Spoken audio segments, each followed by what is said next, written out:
আপনারা কি জানেন আইপিএলের প্রথম আসর মাতাতে দেখা গিয়েছিল ১১ জন পাকিস্তানি তারকাকে?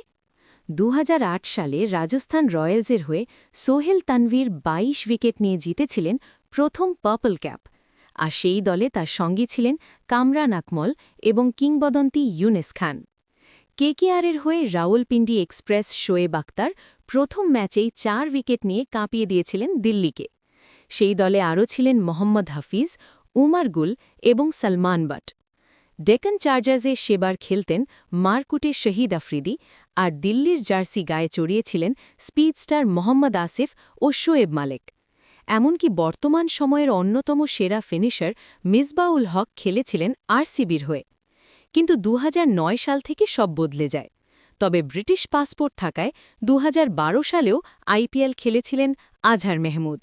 এই ১১ জন তারকার মধ্যে আপনার প্রিয় কে ছিল? কমেন্টে জানান, আর ক্রিকেটের এমন সব অজানা গল্পের জন্য এক্ষুনি সাবস্ক্রাইব করুন।